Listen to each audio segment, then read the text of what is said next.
You're listening to The Bird Bath, presented by The Fountain Report. I'm your host, Ryan Leach.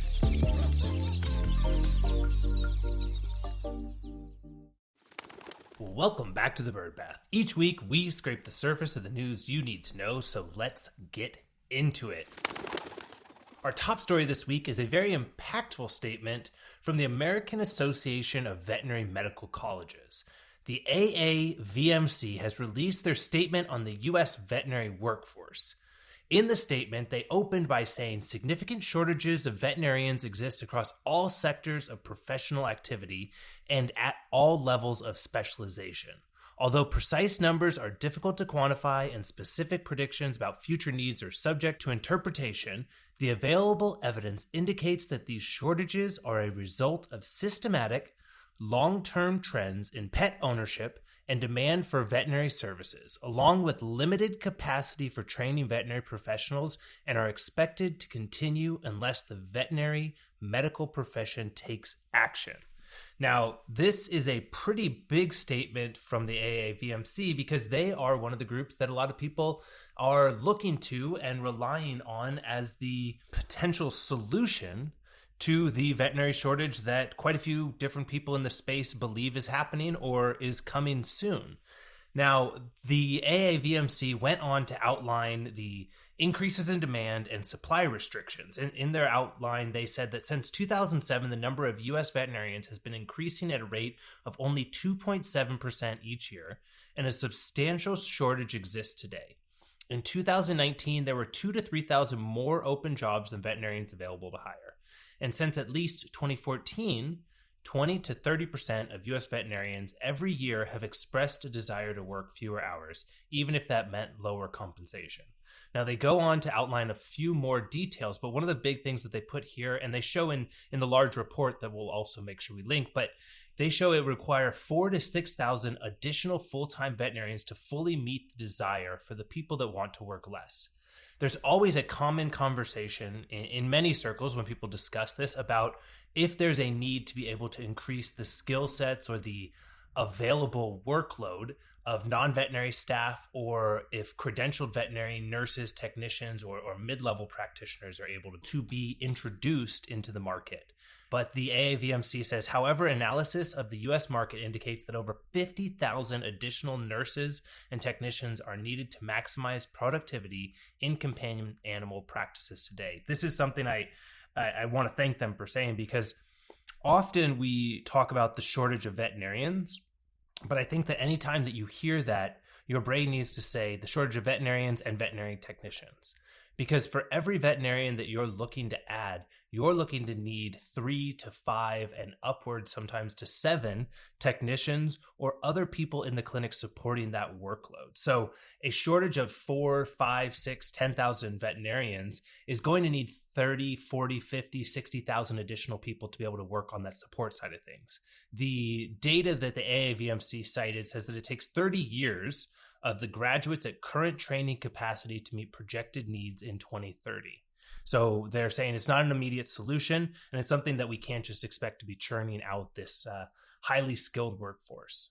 The implications that were outlined in the study, I thought it was interesting. When they put out their statement, they talk the issues, they talk about the actions, the supply, the demand, but the implications that they hit on were an increased in mortality of the animals, increase of zoonotic diseases, and also a larger gap in the already spread out access to care and issues around access to care that we're seeing in 2024 already.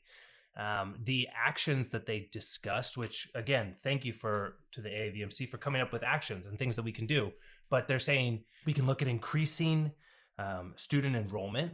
But again, a lot of the universities are already at capacity. We're adding new universities, but as we saw in recent studies here, even the new university in Puerto Rico may be priced out of the market for a lot of people that were expecting to be going there. We also saw that Arizona was not having the NAVLE results that people were expecting for new graduates there, but increasing education models, increasing the capacity to train the nurses and technicians. So adding additional associates and bachelor degrees, as well as veterinary technician specialist programs, the opportunity perhaps to enhance the effectiveness of veterinary healthcare teams. So utilizing technology or not expecting that one full-time veterinarian's work today has to be equal to what one full-time veterinarian's work 3, 5, 7 years from now should look like. Encouraging veterinarians to choose careers that can perhaps help with this access to care or finding those underserved populations and utilizing innovative technologies and business models to allow an increase of the economic stability of serving those markets.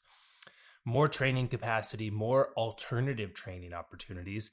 And then also the final thing they hit on was developing an ongoing research initiative focused on the veterinary workforce with initial emphasis on efficiency of healthcare delivery as it relates to staffing, workflow, turnover, and attrition or retention, in addition to develop a better understanding of demand for veterinary medical services that enable robust projections of workforce needs. So kind of a bombshell topic. I know it's a longer story than what we usually hit on, but it's one that was pretty big, I think.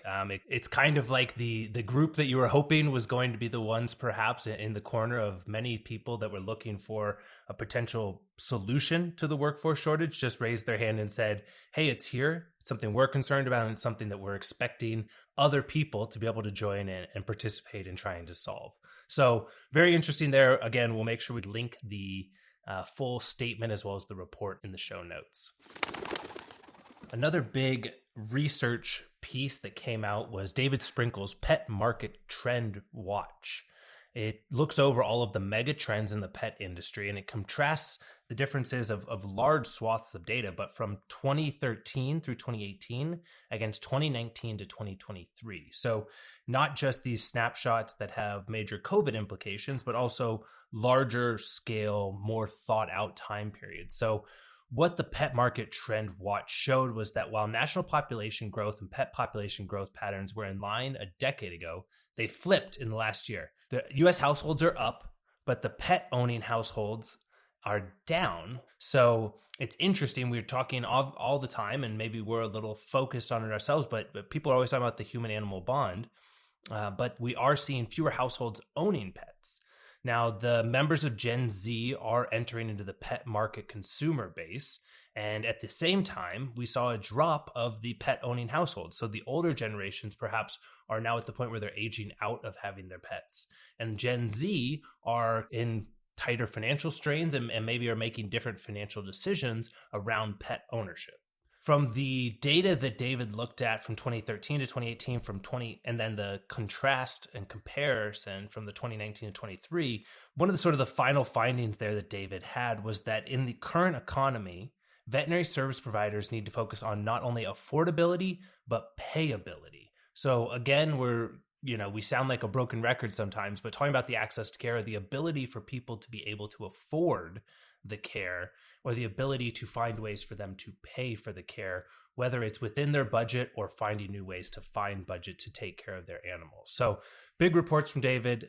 Make sure you check it out. It's all highlighted in the Fountain Report. The American College of Veterinary Internal Medicine has revised their statements on leptospirosis. They've updated their guidelines and now recommend that all dogs be vaccinated annually rather than every 3 years, because they saw an increase in the prevalence of dogs from small breeds in urban areas, puppies, geriatric dogs in rural areas, and a lot of dogs just across the board that have not been adequately vaccinated are starting to increase the risk of leptospirosis and are needing to increase the opportunity for people to be able to have these vaccines. The main takeaway that I saw when reading this report from them was that the guidance on the vaccine protocols not only is important for the animals, but also very important for protecting veterinary staff. And they're recommending that people change these protocols from an annual versus an every 3 years. So if you are managing your reminders in a clinic, or if you're thinking about ways to find that recurrence of revenue or projections within the vaccine schedules that you're doing within clinic, or if you're looking at an industry as a whole, leptospirosis is something that we're seeing a rise in, and that we're seeing a desire for people, especially from the AAVMC, to increase the number of pets that are being vaccinated to an annual basis. An important deadline coming up for any new companies or emerging companies in the space. April 1st, 1 week from now, is the emerging company application deadline for the KC Animal Health Corridor. They're finalizing their applications, and they're going to have their Animal Health Summit in August. So the summit's one of the only opportunities in the world for early stage companies in the animal health and nutrition sectors to present their vision, business plan, and technology to potential investors.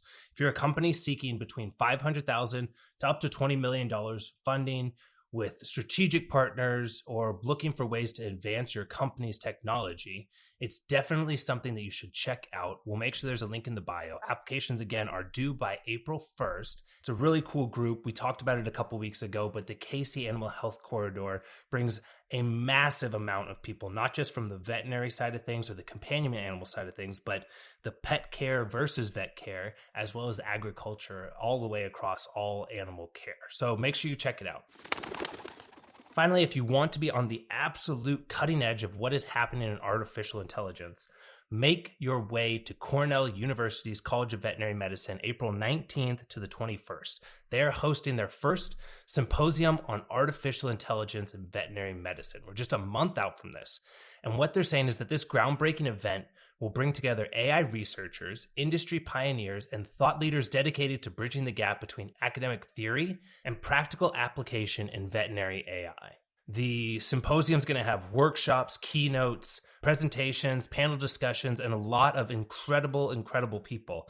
One of the organizers, Dr. Parminder Basran, I had the incredible opportunity to share the stage with him at a Bond Vet More Than Medicine conference, as well as have been absolutely blown away by the depth of knowledge of what he brings. So if there's even a sliver of the knowledge that you can get from Dr. Basran, I think that he's 10 to 15 years ahead of where the rest of us are when we're thinking about AI. So if you haven't booked your tickets, make sure to make your way up to Ithaca, New York, April 19th to the 21st. It's going to be something incredible. I'm really looking forward to seeing what the team from Cornell has to bring.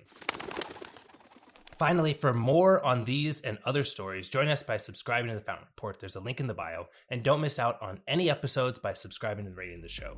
For the Bird Bath, I'm Ryan Leach. See you next week.